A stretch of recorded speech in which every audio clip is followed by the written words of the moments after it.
여러분은 초상화가 영혼까지 담을 수 있다고 생각하시나요? 이 작품을 보면 그럴 수도 있겠다 싶을지도 모릅니다. 두 개의 원이 그려진 벽 앞에서 삶의 이치를 깨달은 듯 우리를 응시하고 있는 이 작품. 17세기 네덜란드의 거장 렘브란트의 두 개의 원이 있는 자화상입니다.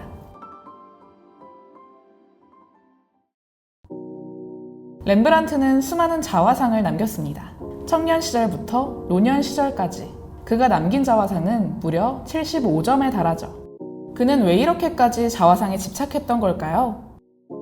곳곳에 칠이 벗겨진 벽과 금이 간 바닥, 방을 장식하는 가구들조차 별로 보이지 않는 허름한 공간에 한 남자가 서 있습니다. 꼿꼿한 자세로 이제를 노려보고 있는 그는 22살의 렘브란트입니다. 팔레트와 붓다발을 쥔 손은 그의 결연함을 드러내고 있죠. 렘브란트. 빈센트 반 고흐의 반 고흐나 파블로 피카소의 피카소처럼 보통은 성으로 불리기 마련이지만 렘브란트는 특이하게도 성이 아니라 이름으로 서명을 했습니다. 게다가 렘브란트의 원래 철자는 이건데요. 서명을 보면 D가 추가되어 있죠. 때문에 자신의 이름을 시각적으로 차별화하려고 묵음인 D를 넣었다는 이야기도 있습니다. 자부심 강했던 성격 때문인지 그는 종종 마이웨이 경향을 보이기도 했는데요. 당시에는 위대한 화가가 되려면 르네상스의 산실, 이탈리아로 가는 게 일반적이었습니다. 하지만 렘브란트는 네덜란드 암스테르담으로 가죠. 이탈리아에 가지 않고도 자기는 얼마든지 훌륭한 화가가 될 수 있다고 믿었기 때문입니다. 그래서일까요? 두 개의 원이 있는 자화상이 다소 관조적인 자세로 우리를 응시하는 것과 달리 청년 시절의 자화상을 보면 패기와 에너지가 넘칩니다. 헝클어진 머리, 듬성듬성 난 수염, 반쯤 벌어진 입술은 렘브란트의 성격을 짐작케 하죠. 렘브란트는 한 인간의 내면이 찰나의 표정을 통해 드러난다고 생각했는데요. 때문에 자신의 얼굴을 반복해 그리며 인간의 표정이 감정에 따라 어떻게 달라지는지를 연구했습니다. 그에게 빛의 화가라는 명성을 안겨준 독특한 명암 기법도 이때 확립되었는데요. 45도 위에서 은은하게 퍼지는 조명, 콧날을 기준으로 좌우가 명암 대비를 이루고 그림자가 진 쪽 눈 밑에는 역삼각형이 생깁니다. 이는 얼굴에 입체감을 주어 인물을 돋보이게 하죠. 때문에 이 역삼각형은 이후의 렘브란트 작품에서 심지어 두 개의 원이 있는 자화상에서도 반복해서 발견되죠. 렘브란트는 빛을 효과적으로 활용하면 인간의 표정, 나아가 내면을 효과적으로 포착할 수 있다고 생각했습니다. 빛과 표정을 다루는 데 있어 탁월한 기량을 뽐냈던 렘브란트. 덕분에 20세기 초반부터 그는 성공가도를 달렸습니다. 당시 네덜란드는 식민지 개척 사업에 뛰어들며 경제적 전성기를 맞이하고 있었는데요. 암스테르담에는 성공한 비즈니스맨들이 넘쳐났고 렘브란트는 그들의 초상화를 그려주는 사업으로 부와 명성을 거머쥐었죠. 그의 앞날은 오직 장밋빛만이 펼쳐져 있을 것 같았습니다.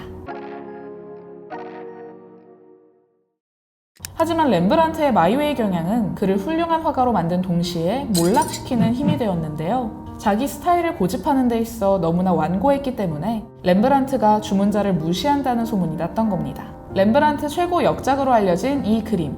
야경은 역설적이게도 초상화가로서의 렘브란트 명성에 결정타를 입힌 작품이 됩니다. 사람들의 표정은 근엄하기보다 생동감이 넘치고 제각각 의지를 가진 듯 다소 부산스럽습니다. 심지어 어떤 사람은 다른 사람의 팔에 가려 얼굴이 거의 보이지 않죠. 이것은 자신들을 품격 있는 모습으로 그려주길 바랬던 주문자의 의도와 정반대되는 것이었습니다.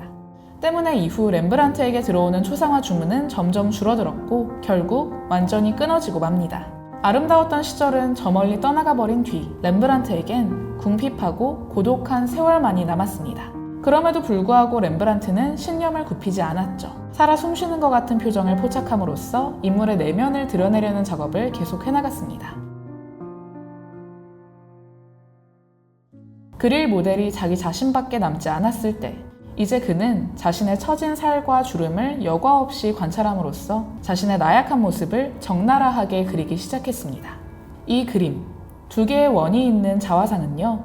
빛과 어둠의 뚜렷한 경계를 오갔던 렘브란트가 말년에 이르러 자신의 얼굴을 찬찬히 들여다본 기록입니다. 말끔하게 차려입은 옷과 꼿꼿한 자세, 팔레트와 붓다발을 움켜쥔 손은 22의 렘브란트가 그랬던 것처럼 화가로서의 자부심을 드러내고 있죠. 완벽한 원형을 이루고 있는 배경 속 원은 렘브란트가 화가로서 얼마나 뛰어난 역량을 지녔는지를 보여줍니다. 돈이 되든 안 되든 자기 길을 고집했던 태도는 그때나 지금이나 변하지 않았습니다. 다른 점은 이 표정인데요. 자신감이 가득했던 젊은 시절의 렘브란트와 달리 노년의 그는 좀 더 복잡한 표정을 짓고 있습니다. 아무리 감추려 해도 감출 수 없는 표정이 있는 것처럼요. 좀 지친 것도 같고 어떤 무상함을 느끼고 있는 것 같기도 합니다. 섬세하게 그려진 얼굴과 달리 그의 몸은 어둠에 먹혀 흐릿해 보이는데요. 거친 붓터치로 쓱쓱 그려졌을 뿐 정교함이나 세밀함 따위는 찾아볼 수 없죠.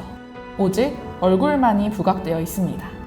하지만 렘브란트는 그것만으로 충분하다는 걸 알았습니다. 무언가를 자꾸 더하려 했던 시절을 지나 하나하나 덜어내며 삶의 본질에 접근해 나갔고 마침내 얼굴 하나만이 남았죠.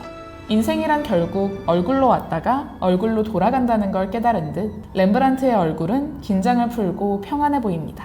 자신을 핥히고 지나간 인생을 탓하지도 화려했던 지난날을 그리워하지도 않으며 담담히 남은 삶을 견뎌냈던 렘브란트.